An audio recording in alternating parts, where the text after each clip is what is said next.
uh, that I'm live. Yep, there I am. Hello. So this is Eileen McKusick, and I'm here today to talk about my new book, which is Electric Body, Electric Health. And while we are waiting for people to show up and to um, ask questions, because that's why I'm here today, to answer any questions you have about the book, about electric health. And in the meantime, while we're waiting for people and questions to appear, I'm just going to read to you a little bit from the introduction. So that's the book. And here we go. The information that I'm going to share with you comes from both my own observations in my clinical practice, as well as my research into some exciting new fields of science. This information enabled me to level up in the game of life, and this book is an invitation for you to do the same. To build an intrinsic awareness of your own light, to focus on raising your voltage and brilliantly shining on the world around you, and to use the light of your own inner illumination to see new solutions to old problems for yourself and for others. We do that by giving ourselves permission to recharge, to follow our ahs, to express our truth, and to have the courage to go with our guts. While I am a sound therapist and researcher, I am more fundamentally a teacher. I have my master's degree in integrative education, which sounds rather vague, but actually is a very good description of what I do. I teach people how things connect. What I hear from my students all the time is that understanding themselves as electrical beings has helped them to connect the dots between what's going on in their lives and their health at every level. It enhances our awareness of how everything is connected and helps us to identify and target the root causes of our problems. One of my students said it was like finally peeking behind the veil. The fundamental truth is that you are the light that you are seeking. You are already enlightened, as your biological reality is that you are a being of light, down to your DNA, your cells, and the trillions of biophotons that permeate your entire being. Even your bones, the densest part of your physical being, are piezoelectric crystalline structures that make electricity, light, when they're compressed. And this light that powers you is the same light that powers the sun and the stars, the lightning and lightning bugs, and the cosmos in its entirety. We are all electromagnetic beings bathed in an electrically connected reality. This is what we will discuss in depth in this book as we shine light on a new understanding of reality that will change your perspective and change your life, just like it has changed mine and many others. Together, we are the way out of these seemingly dark times. You are vast. You contain multitudes. What has been obstructing that knowing and being is just a story. Distorted waves in space that can be tuned back to their underlying harmonious perfection. Beneath the noise and the signal and the stories of victimhood and struggle, you are simply one with the unified field, the cosmos itself. You are the universe. And from that perspective, anything is possible. So there you go. That's my little snippet. Thanks for the 74 of you who are here at the moment. I'm happy to take questions, so just pop them into the comment box and I will see what I can do to answer them. Anything you want to know about biofield tuning, about electric health, about life, the universe, and anything, I'll just go into full-on oracle mode and channel whatever your questions, the answers to your questions may be. So I'm not seeing any coming up yet, so I guess if that's not happening, I'm going to open to another section. We'll just randomly open it up and see what we've got. Okay, the knees. Anybody out there got sore knees? Okay, so that's something that you can ask me about if you have pain or discomfort in any particular part of your body, your right shoulder, your left hip, your big toe on your left foot. So if anybody's got any particular ailments, then you can ask about those too. But I'm not seeing any comments or questions. Oh, here they are. Okay, I had to scroll. Can I talk about solitons?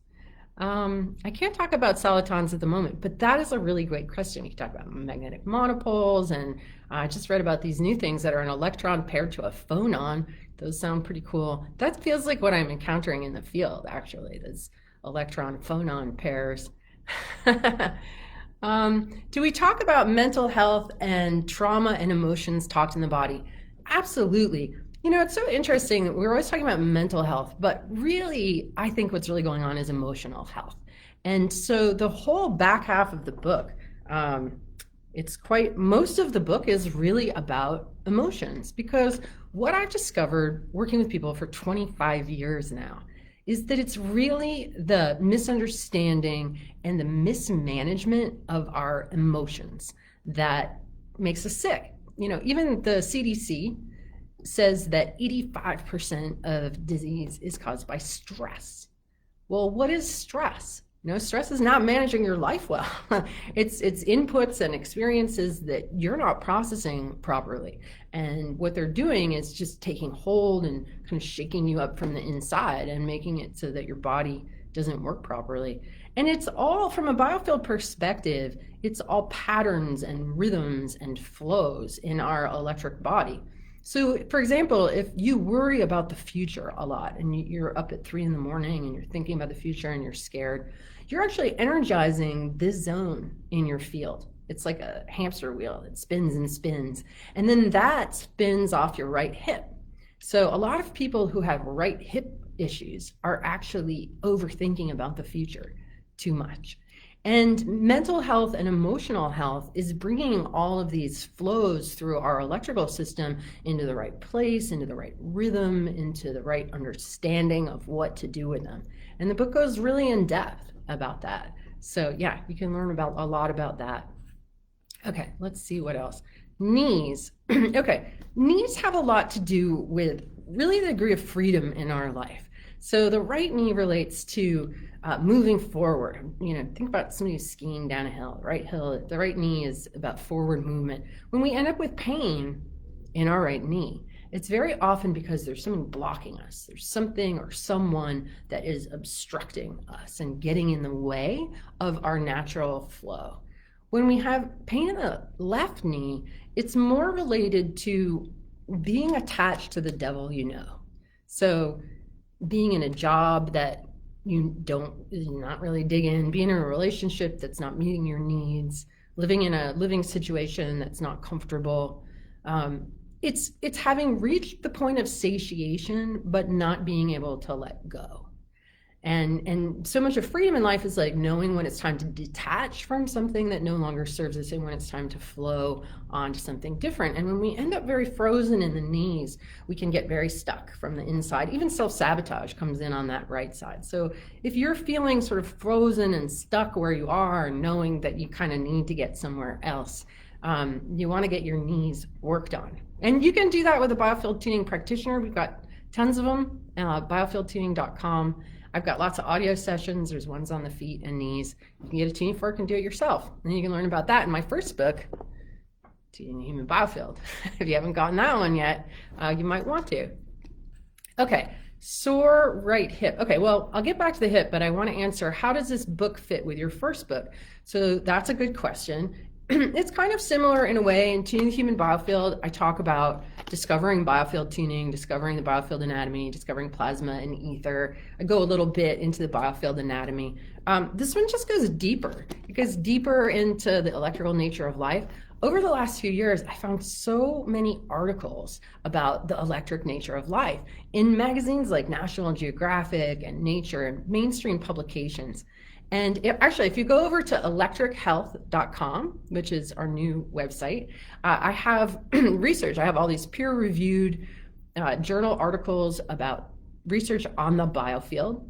And I also have all of these articles about the electric nature of life, like dozens of them. And you learn that like the soil has electric bacteria and your gut has electric bacteria and the moon is electric, and there's electricity just all around us. And I was able to pull all of these sources from mainstream publications. So if you really want to go in a deep dive, I've compiled it there for you. There's no place on the internet that I've seen that has so much information about the biofield and about electric health. So check that out for those of you that like to do research. So sore right hip, I mean, I said that a little bit earlier. It's something I see a lot in people. It's busy mind, busy body. So that's just when you're going, you've got that inner slave driver and the tasks, and it's very often guilt driven, that we feel guilty if we're not productive, if we're not active.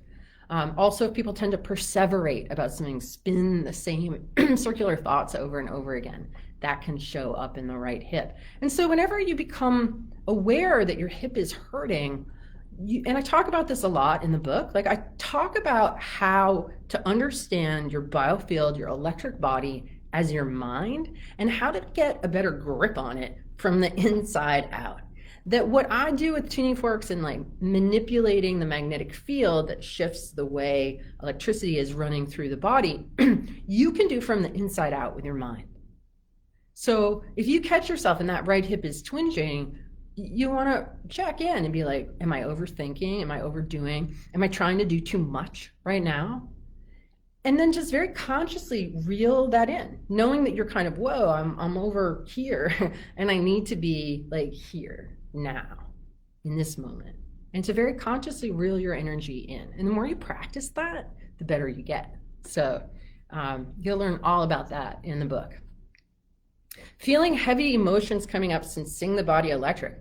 Yes, we did a workshop last Saturday on singing the body electric, and it was incredibly powerful. We kind of reinvented the musical scale in the body, and we did all this work with emotions.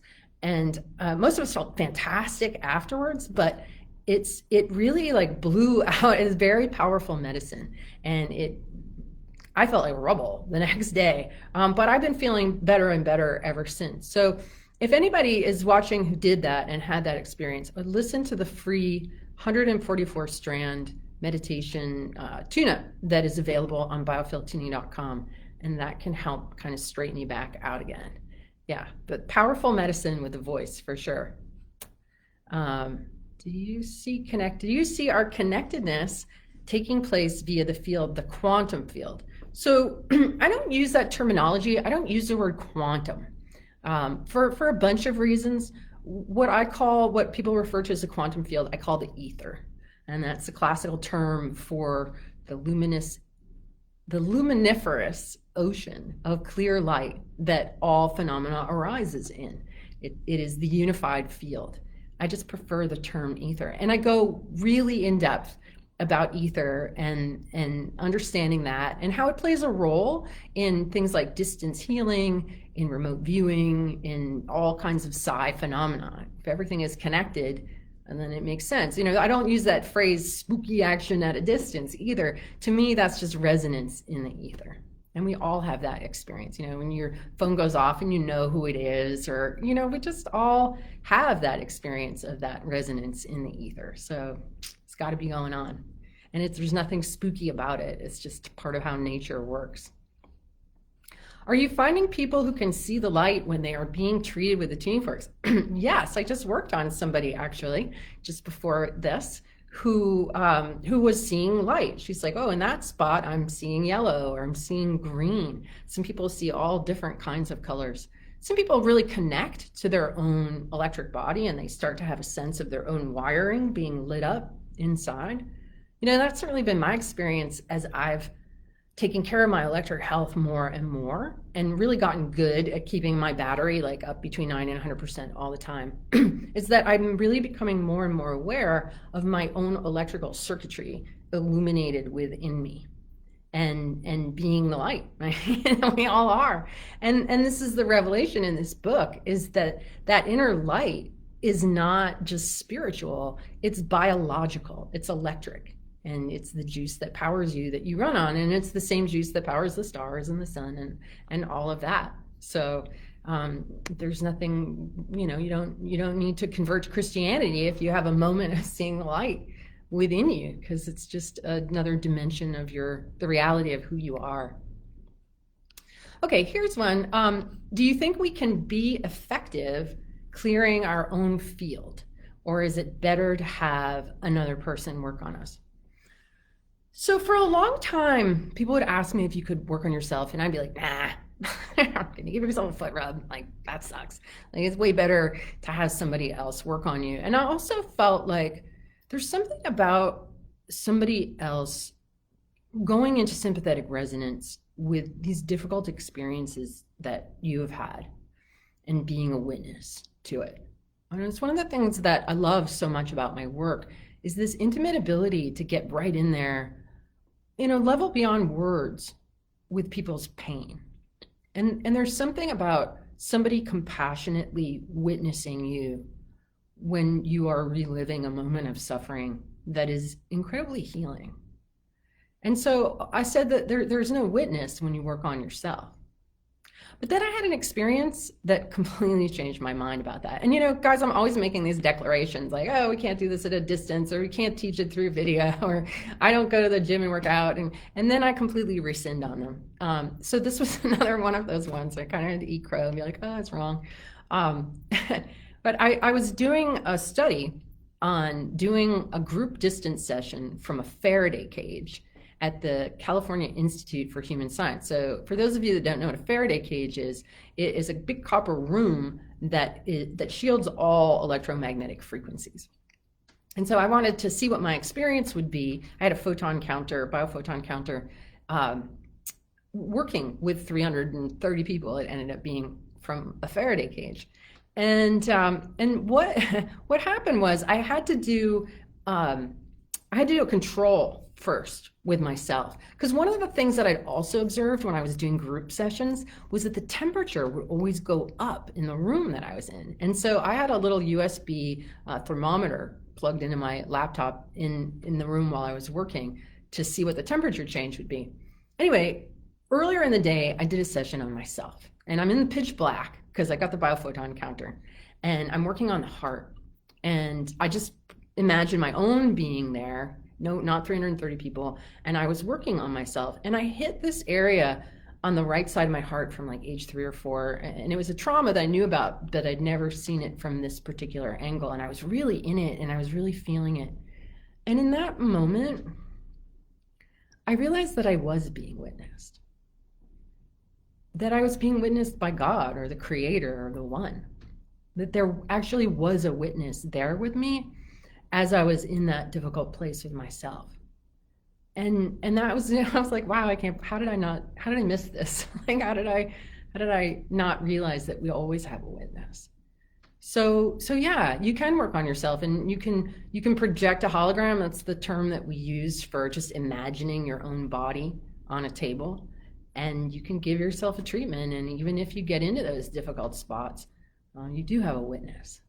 That said, given the choice between working on myself and letting somebody else work on me, I'd probably choose the latter, because I always appreciate other people's inputs and perspectives.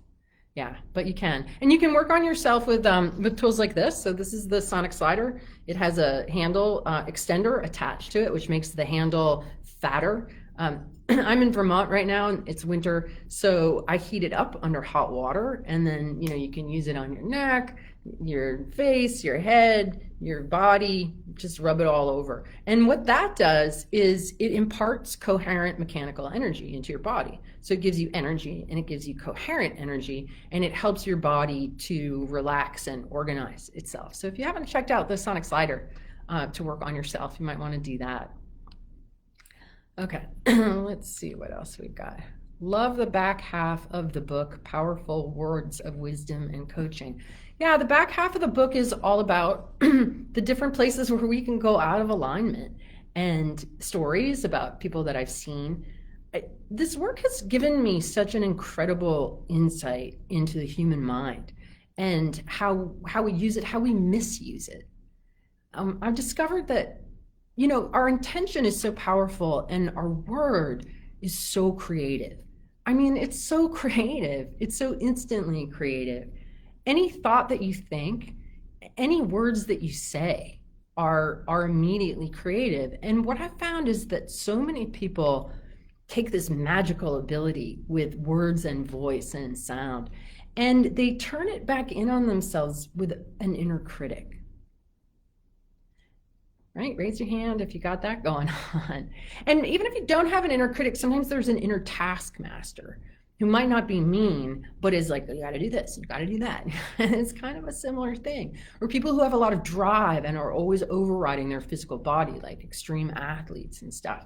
You know, there's a kind of misuse of the creative power of our mind that ends up becoming injurious to our bodies and our well-being, and it sucks the juice. So that structure shows up in the right hip. Actually, the inner critic is in the second center on the right side. And when I stick a fork in it, it actually has like a growl. It's got this kind of quality to it. And what that does is it sucks energy away from the center of the sacral center, which is sexuality and creativity and juiciness and cash flow and like all the good stuff that we really want. And instead, what I find people caught in is this sort of inner drama of attack and defense, or perpetrator and victim, and just a whole lot of noise going on. And maybe that gets internalized into external drama. Nothing is going to suck away your ability to be healthy and to materialize the life that you want from your own inner critic, or that comes out into drama. Drama is a huge energy suck, and it's most of the time it's not necessary. It's not necessary. When we learn to manage our emotional body better, we find ourselves getting sucked into less and less kerfluffles. And then we're able to be more productive and more able to use our inner resources to be creative and not destructive, because the inner critic and that whole dynamic is really destructive. Okay. Are you or any other colleagues noticing a change in our forks with the new energy we're now immersed in? For example, my 174 sounds like it's breaking glass, like breaking barriers. I thought my fork was broken. I got a new one, but the new one does the same thing. Mary. Yes, Mary. In fact, I just started to do a session with the 174 and I stopped. I actually switched to the 144 and the 89. And those are two forks that are the Fibonacci pair that I created and that we sell at the Biofield tuning store. Things are intense. And the 174, I just don't, you know, I started using the 174 15 years ago. And, you know, think about the collective energy 15 years ago and how everything's become so fearful and tense and contentious, angry. Like there's so much more energetic intensity in everybody. And I'm finding that the weighted forks are a lot easier to comb through the field with. So you might want to use those and not try to tax that 174 sounding so bad. Okay. Crispin, I find your work very interesting. As a drummer, I wonder whether you know more about the influence of rhythms and its frequencies on a human being. Well, everything is rhythm, right? Babatunji Olatunji, African drummer, like everything in life, everything in the universe, everything is rhythm. Our heart is a rhythm, our respiratory rhythm, our digestive rhythm, every single one of our organs has a rhythm, our brain has a rhythm. Life is all rhythms. It's all rhythms. And we're either in tune, we're synchronized within ourselves, or we're out of tune and we're out of synchrony with the natural world. You know, our ancestors lived very in tune with the rhythms of nature. And we've become entrained to, you know, a lot of noise. I mean, when was the last time you really stood outside and let starlight enter your eyes for a good long time? So the rhythm is super important. And in fact, I read a study when I was doing research for Tuning the Human Biofield that when people get together in drum circles, it's like way better treatment for depression than drugs, right?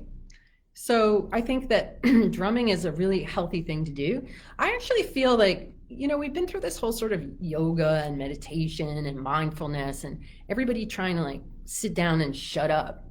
And I think that's really the exact opposite of what we all need. I think everybody needs to get up and to stomp around and to make noise and to sing and to express.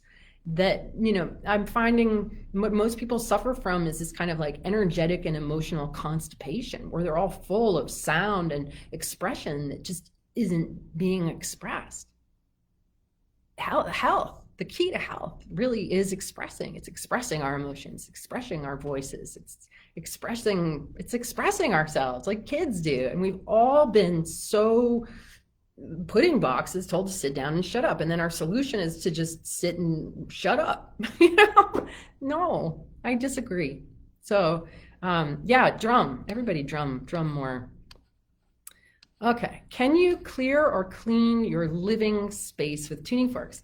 Yeah, absolutely. They're kind of like a feather duster. You can use weighted or unweighted forks. I like the 528 hertz fork for room clearing. You can activate it and move it around the room, and you'll find it'll go into places, especially in like corners, around doorways, sometimes around mirrors. The tone will go really dull and flat, and like the air, the ether in that zone is stagnant or holding some kind of heavy vibe.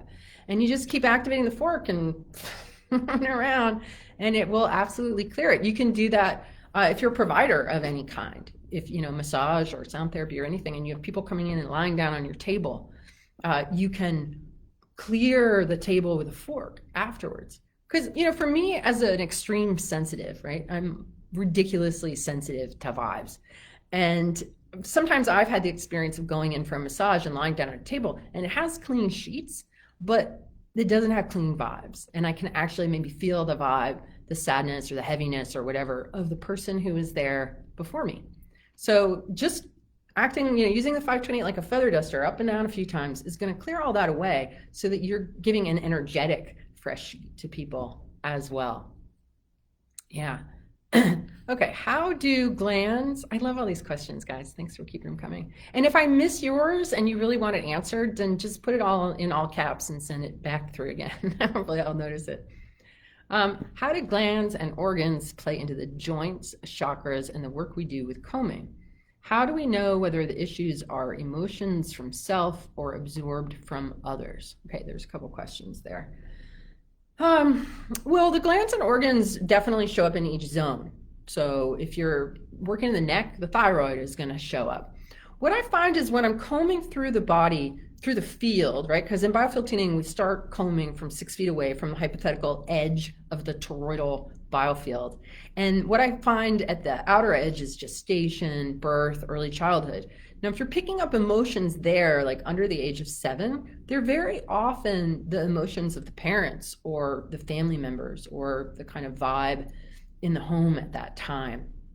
Again, the session that I just did, I could really feel the energy and the emotion of the mom on the left side, and I could really feel the dad energy on the right.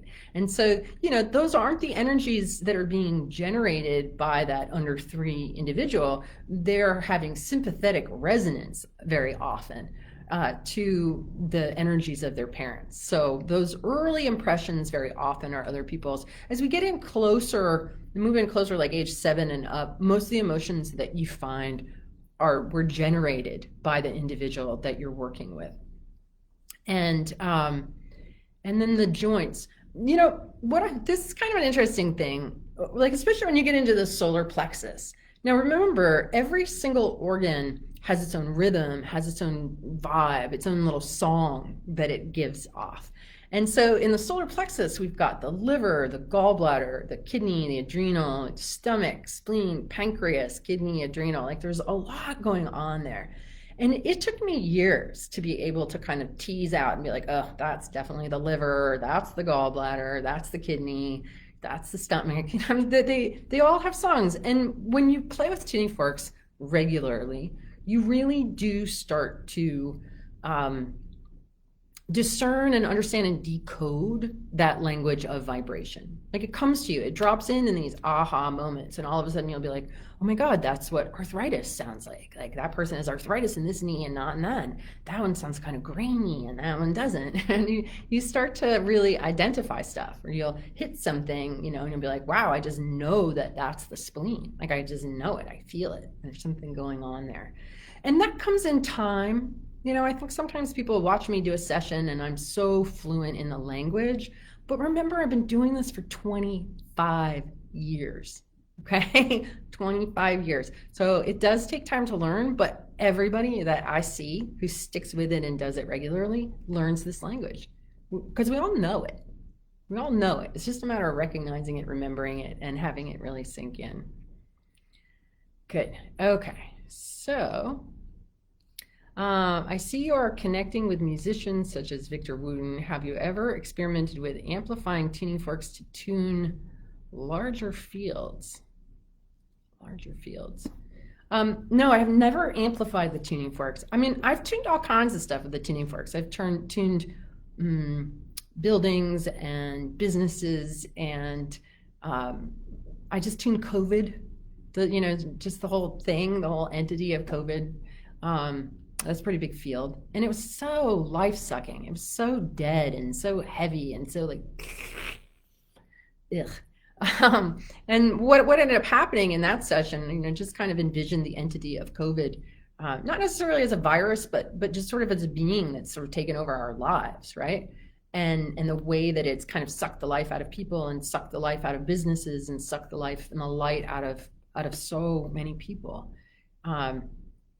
And so what ended up happening was this feeling like it had all these tentacles, and it was like tentacled in, and the tentacles released, and the energy of it broke up, and the energy actually lifted up towards the sun.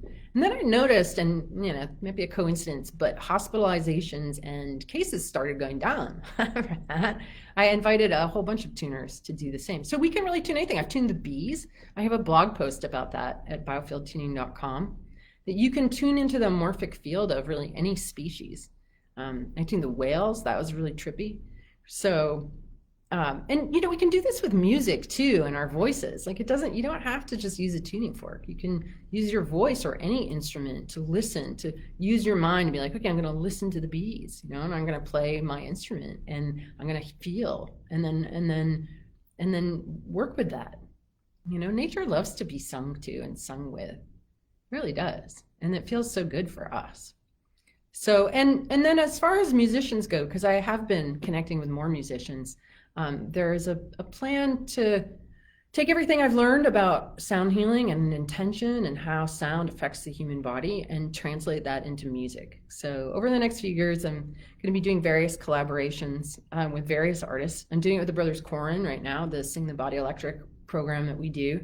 And, for a while, I thought that I really wanted to develop a device. And that was sort of my intention, was to get a lab and to create a device that would visualize the biofield or maybe even treat people. But that never really came to fruition. And instead, I found myself more guided into this channel of music instead. And actually, music's a lot more fun. And I do really feel like the human element in healing is super important. And I wouldn't want to be part of something that takes that away. So, okay. Can you share your personal tuning forks passed around a group and not get cooties? Everybody's gonna have to use an alcohol wipe. We become so germ averse. I mean, I do all the time. I put my forks out there. I feel like they're self-cleaning, that they vibrate any bad juju right off of themselves. But that said, you can clean them with soap and water. Certainly if they've been out and about, or if I let somebody else use them for a bunch, I'll clean them with soap and water afterwards. But I personally am not a big fan of the whole germaphobe, antibacterial kind of thing. I mean, we're mostly bacteria and viruses. I think that's what we're composed of. That's the building blocks of life. And so antibacterial paranoia is anti-life. That's my earthy, organic take on it. Okay, let's get going. Is there a way to measure our own level of electric health not assessing symptoms or illness, but relative electric capacity at home without high-tech equipment.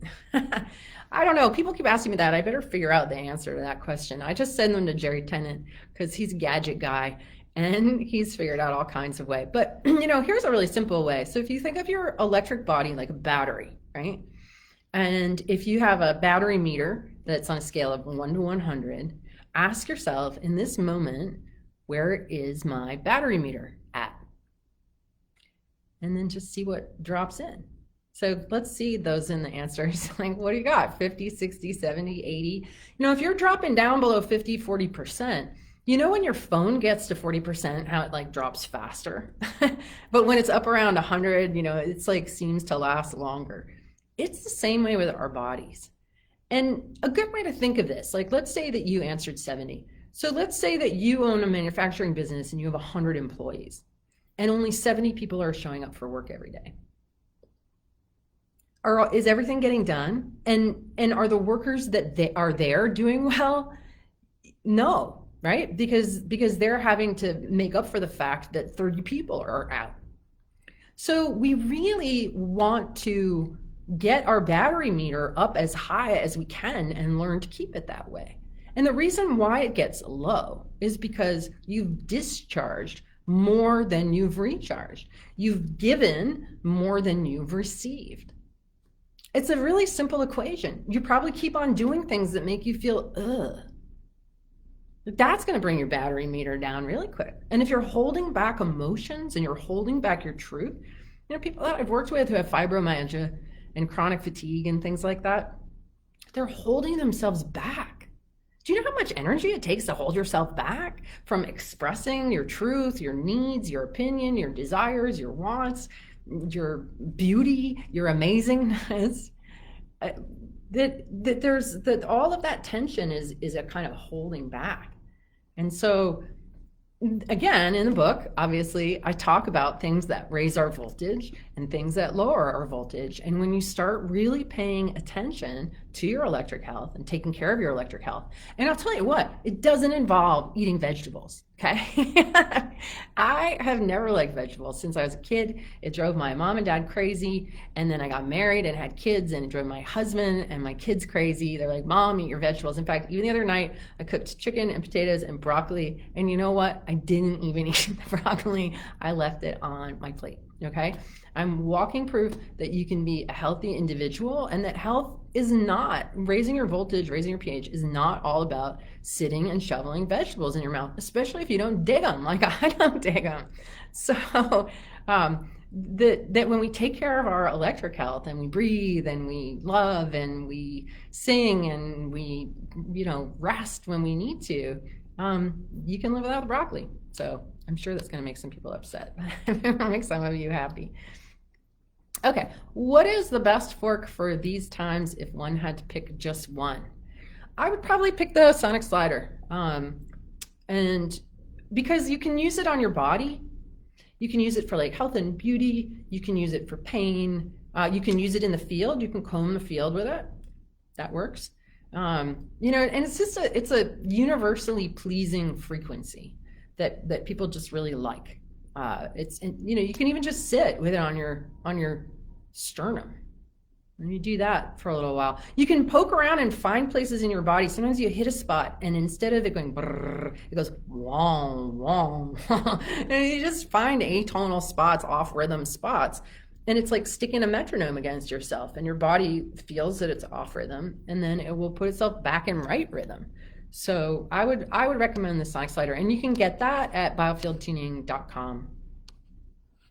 Okay, let's keep going. Love tuning forks. Love my drums, yeah. Okay, if the Schumann resonance of the earth is rising, will this affect our bodies? Okay, I talked to Roland McCready at length about this last summer. So Roland McCready is part of the Heart Math Institute, and they set up Schumann resonator measurement stations around the planet. Like, he knows more about the Schumann resonance than anybody. And I was like, so Roland, is the Schumann resonance going up? And he was like, ah! Alex, no. So that is a misunderstanding. Okay, so based on what I understand from Rollin and other sources, is that the Schumann resonance is generated by the fact that the Earth is electrical. So we're getting the solar wind is coming, it's hitting the upper atmosphere, and this is all theoretical in case there's flat Earth people out there. And our outer atmosphere, the ionosphere, the magnetosphere, gets electrically charged. This then discharges down to the Earth, so we get lightning strikes. There's upper atmosphere lightning, sprites, and jets, and all kinds of upper atmosphere phenomena. Lightning is not just a cloud-to-ground phenomenon. And so all of this electrical activity that is going on in our environment creates a standing wave within the ionosphere of around 7.83 hertz. That's the average. It's continually fluctuating because it's a living thing, but that's the average. Now, that frequency is determined by the size of the ionospheric cavity. So in order for that frequency to go up, okay, I'm gonna ask you a question. What would have to be happening to the ionosphere? Okay, if you think about it, if the ionosphere is getting bigger, then that frequency will actually go down because the waveforms will spread out. If the frequency is getting higher, it would mean that the ionospheric cavity is getting smaller. Okay, that is not happening. The fundamental of the Schumann frequency remains the same around 7.83 hertz.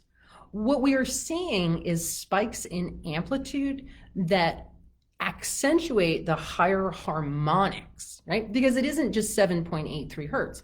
It's 7.83 times 2 times 3 times 4 times 5 and so on. In fact, that's what this fork is based on. It's the 12th harmonic of the Schumann resonance. It's 7.83 times 12, which makes it 93.96 hertz. So that 7.83 frequency is embedded in this. So we're seeing spikes in amplitude. Now, if you're a tuner, you know that sometimes if you're working with the 174, you can get into an area where you hear a higher harmonic very strongly accented. You can hear the 417 and the 528 as well. So there's activity and amplitude. There's stuff going on in those overtones, but the fundamental is remaining the same. Okay, so the Schumann frequency is not rising. What we are seeing is spikes in amplitude and the overtones sometimes. Okay. Agree about stopping and release. Yeah, drum. If we don't express our emotions, they get stuck. Can you remove spirit attachment from your body with the forks? Yeah, I mean, we tend to magnetize thought forms and plasma entities sometimes that aren't ours. You know, there's all kinds of creatures in the world that we can't see or that are, you know, not as dense as we are. I certainly have come across them. I used to see them when I worked on people. I'd see things that looked like slugs or different kinds of things. And yeah, we can clear them with tuning forks. They do it all the time. The best way to stop yourself from picking up any of those things is to raise your voltage, is to really cultivate a practice of strengthening your own inner radiance so that your own light just shines coherently around you and none of those kind of heavy, sticky, icky things stick to you. They just don't. So the more you cultivate radiance and good, strong electric health, the less likely you are to attract and hold on to magnetize things like that. And I don't see them as evil or anything like that. You know, everything in life needs to eat and has its thing. and I don't, you know, if you're afraid of them, you can make them into something. But, you know, they're just little things that need, just like if you go in the water and you pick up a leech, you know, you're not going to be like, oh, it's the devil. You're like, yeah, like, get that off me. It's just a life form trying to do its thing. So you can absolutely do that. Okay, how do unmet needs in formative childhood, traumas with a small t, get stuck and create a limit on our electric health? Well, patterns that get laid down early, unfortunately, become the tracks of our lives. So if your mom was busy, inattentive, didn't nurse you, gave you a bottle on a schedule, didn't pick you up and hold you a lot, that just kind of becomes like that vibe kind of becomes your experience. You know, you might end up in a kind of loveless marriage, or you don't feel like your needs are getting met, or you know, all of those little things, those little impressions, like not being listened to. I've seen this in so many people who were baby boomers, were bottle fed on a schedule, and they were left to cry it out. And so they end up forming this belief that it doesn't matter what I say because nobody's listening, nobody's responding. And then that belief creates a tone in our voice, so that when we speak, our voice is carrying the tone of nobody listens to me. And then that's where you just disregard that person, because that's kind of what their expectation is. That's what their experience is. That's the vibe that they're giving off. And so, but all these things can actually be altered. And this is one of the neat things about working with the biofield, is that outer boundary, the first few inches of the field from the outer boundary in is conception, and then, you know, depending on how old you are, up to 3, that's all that precognitive stuff that was so formative that we can actually get into and modulate and start to shift how that is tonally expressing in your body now. And it can make you aware of old patterns and actually shift them and make different choices to mix it up. You know, we're not bound by these things. Our biofields are very malleable, and we can absolutely change the way that our body references memories and really recompose ourselves differently from those early experiences. It's absolutely doable. Yeah. Good. Our body is melodic. Yes, we're music. You know, we're either making music inside or we're making noise. And most of us are making noise in some way or another, you know, different organs that are sharp or flat, or things that have gone silent. And yet we are designed to be perfectly and beautifully in tune, like everybody. And everybody has this capacity for inner harmony. It blew me away in the beginning, honestly. You know, I would be working with people when I first was developing this practice, and when I got the noise out of their signal and I amplified the sort of true tone underneath, there's such harmony and such beauty and such greatness, like in everybody. And that's the reality of everybody inside. Like deep inside at your core, you're beautiful and harmonious and alive and joyful. And we just have a whole lot of noise in the signal and resistance in the flow. And when the noise is really strong, that's all we can self-refer to. You know, this idea of self-referring to our pain body and what our problems are and our drama and our fears and our stories and our illnesses and our woes. And it's all of this is all just noise. Because what's underneath is this fountain of amazing aliveness and this knowing of our own inner harmony. That's what's at our core. And it isn't something we ascend to, guys. It's not out there. You know, 5D isn't going to get you there. It's in you. It's in you right here, right now. Yeah. How much inspiration did you get from Dr. Robert Becker, The Body Electric? Well, given that there's so few books out there on the electric nature of life, it's kind of interesting that, you know, he wrote that book, I think in the 70s. I might be wrong about that. So we're talking about the book, The Body Electric, and then nothing, like very little literature on the electric nature of life followed.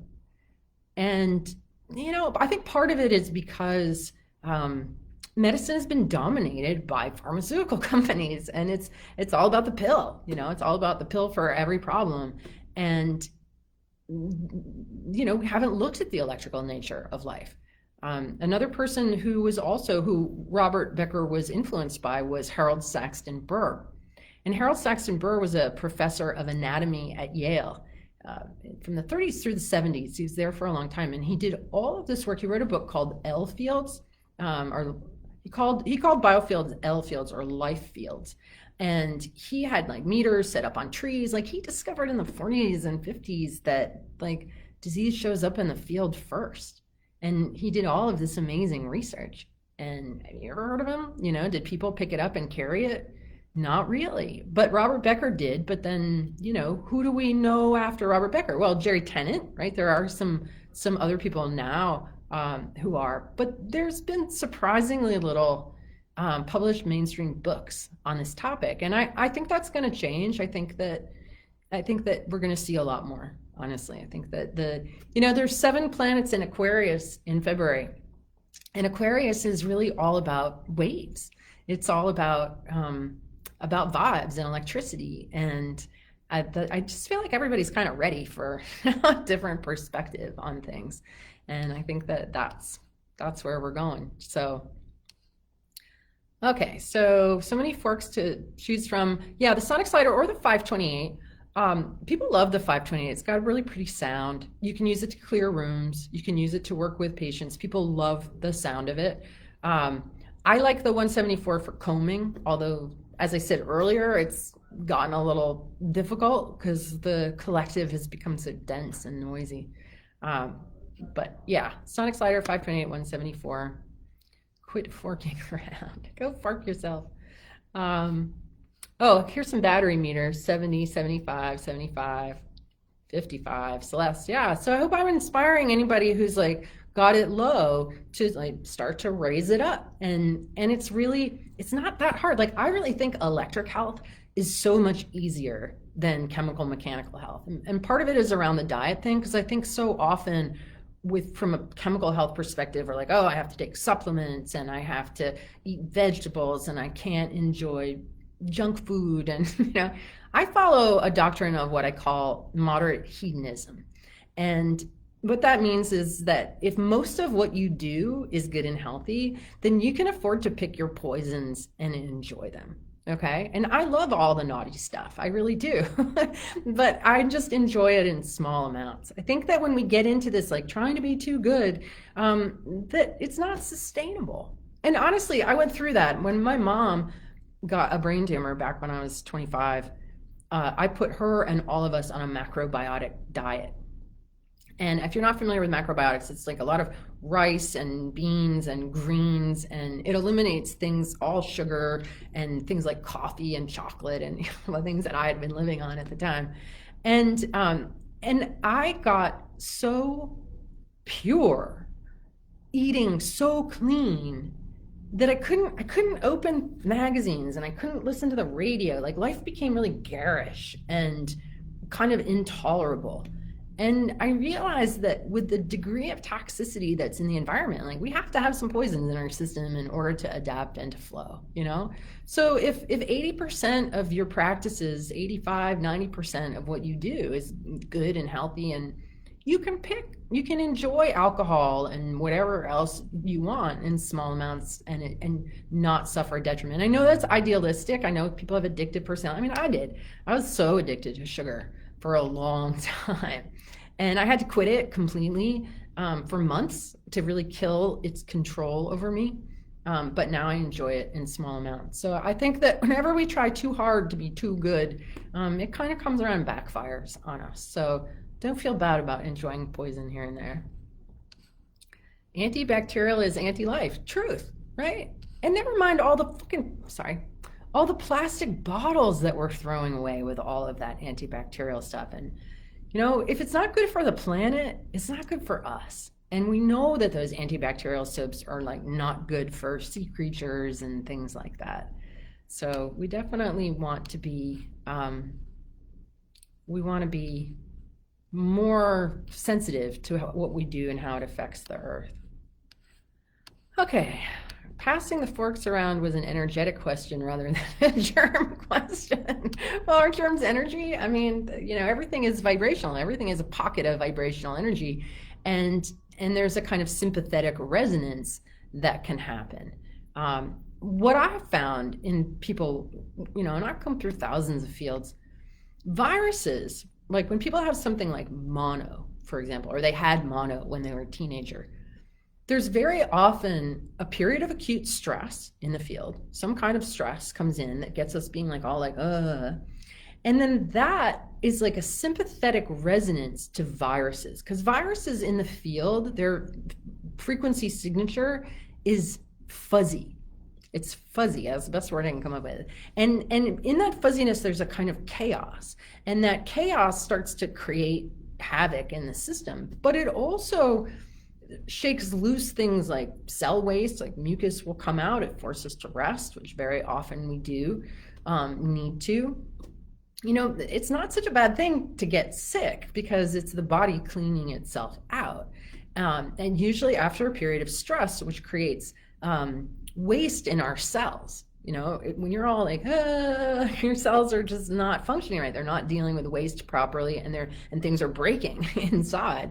And so after a period of stress, there's all this waste, which then needs to be gotten rid of. And when a virus comes in, it can help the body to expel waste. So now I'm not an expert in that. I'm just talking from a vibrational standpoint, okay, what I've seen. Another thing that I've noticed about viruses is that they're in the same tonal family as spinal subluxations and skeletal misalignments. So, and that's fuzzy. It sounds fuzzy, right? And we talk about how viruses live in the spine or at the base of the spine. So if you have had a virus, one of the things that you can do, or if you want to not get viruses, I would recommend making sure that your skeletal system is in alignment, because it really plays a big role in our body's ability to heal and to withstand upsetting energy. Yeah. Good. Okay. Let's keep going. Is there a good way to use the weighted forks and sonic slider on remote patients when you can't touch them?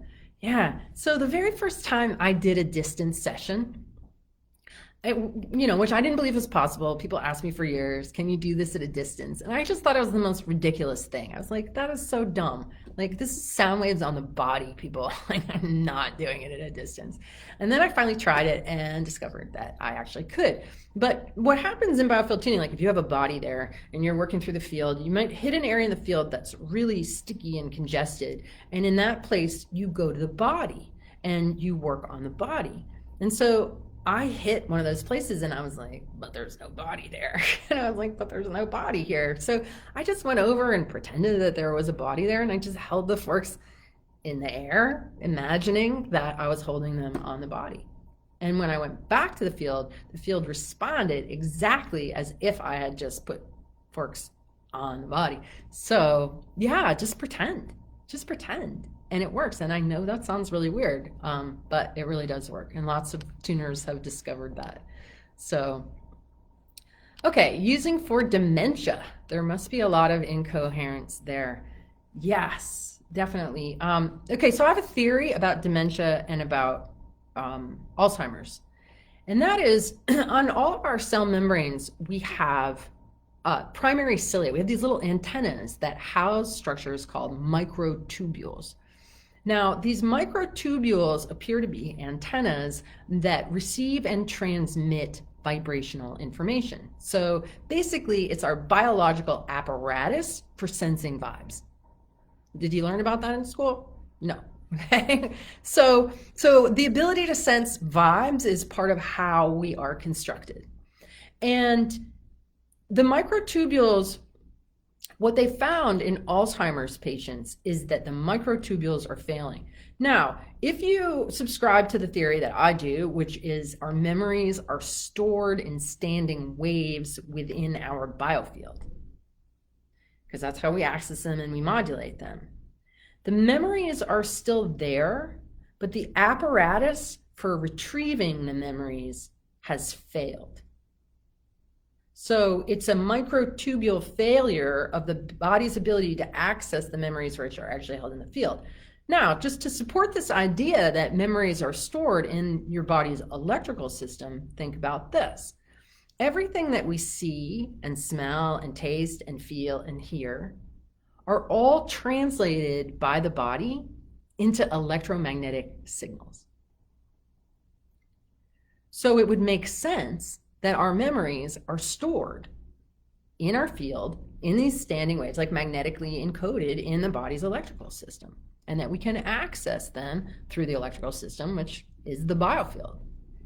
So, and that makes the memories be in our tissues too, because it's not just a brain thing. Our whole field is our body and our mind. It's all, we can't separate it out. So yes, we can do work to help repair microtubules. In fact, I have a group session on microtubules in the Biofield tuning store.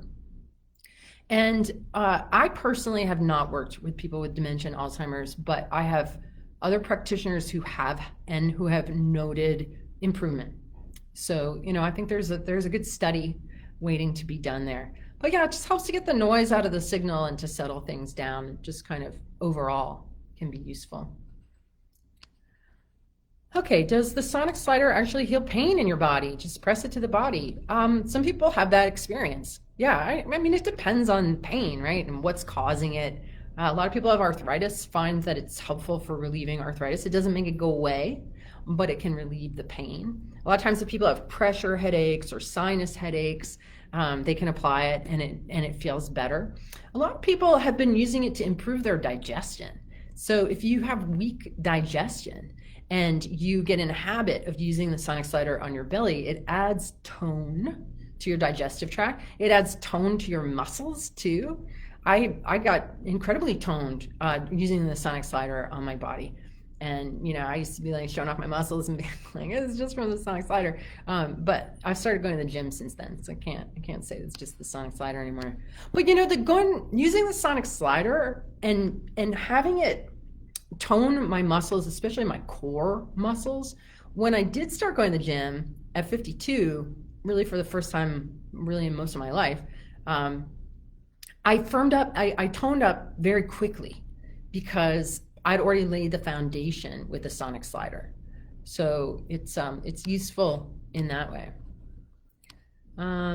Just joined, is this going to be recorded? Yeah, I think what always happens with Facebook Live videos is once they're done, then they process and then you can go back to them. So we're either making Raw and McCarty, tones you make are healing. Da, da, da. 1985, thank you. Bernie just looked at his Body Electric. So that was, the Body Electric was written by Robert O. Becker in 1985. Okay. Like breatharians eat McDonald's. I don't know what that is all about.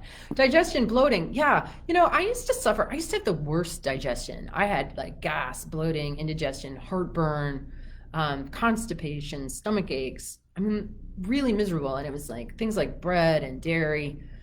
But you know, at the time, and this was before I started getting tune-ups. I did tune-ups on people for 15 years and they were like, oh my God, I feel so much better. And I'm like, oh. And then I finally started teaching people in 2010 and I started getting worked on. And one of the things that really has healed amazingly is my digestive system. And a lot of it comes from so your digestion is actually electrical fermentation, and your digestive tract is kind of like an incinerator. And most of us just have really low fires there. So that when you put in, you know, a whole bunch of cheese and bread on top of it, it just kind of snuffs it out. And your system isn't going and really combusting that stuff. And getting tune-ups, receiving tuning, and getting your field more coherent. Like I was such a classic, like, give away all my power kind of person, you know, to everybody in my life, to my family and my kids, my husband, my client. I'm always like giving everything away and not recharging sufficiently at all. And then also heartburn. So if any of you guys have heartburn, one of the things that I discovered about that is that it very often arises as a consequence of other people pushing their will in on you. So if you think about your own solar plexus, your will center, and how you know, through our will, we're like, oh, I'm doing this and I'm getting, you know, I'm doing my thing. And somebody comes along and goes, you're going to bend to my will. What it does is it pushes your will center in, which then pushes energy up and can lead to the experience of acid reflux or heartburn. So next time you have that kind of experience, look around you and be like, who just pushed their will in on me? And really consciously push back out with that solar plexus area. And you'd be amazed at what that might do for you. Yeah. But anyway, when you get your biofield clear and in order, and you get your power all pulled back in, the power that you spent your lifetime going away, and you kind of suck it all back in, and you've got the fire that you need to combust anything. And part of it is belief too, you know, like I believe that I can eat anything and I eat with gusto and with no guilt ever. So, you know, think about building up that inner fire and getting those coals really hot. And one way to do it is to just let yourself get really hungry, you know, that to go longer without food. And because when you're really hungry, your fire gets hotter and hotter. I do a lot of intermittent fasting. I can very often go for hours and hours without eating. And then when I do eat, I'm like, I combust it right away. So believe that it's possible to overcome any kind of digestive stuff. Okay, let's see. Okay, so it's 2:05. I'm going to go for just a few more minutes. Oh, it looks like we're kind of getting on to the end here. So let's see. What are your thoughts? Let me take this as the last one. What are your thoughts on the idea that the chakra system is integrating and no longer distinct and separate points on the electric system? Well, here's the thing. Every place where you have a chakra, you have a nerve plexus.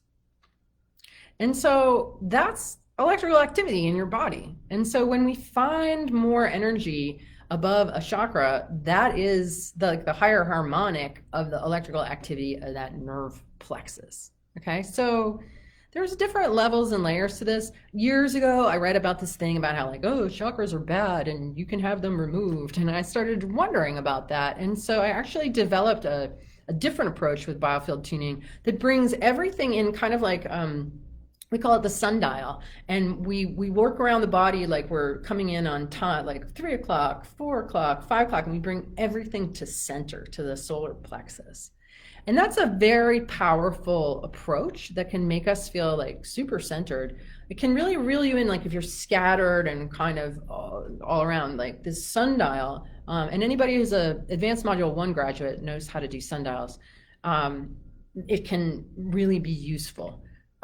But, you know, as far as like chakra removal and tools for this and that, I mean, I just look at the anatomy and go, well, there's definitely a concentration of energy there. So, but this bringing everything to center and just this idea of really focusing on the solar plexus and our inner radiant sun as a locus of awareness and radiating out from there is a super useful practice. Yeah, good.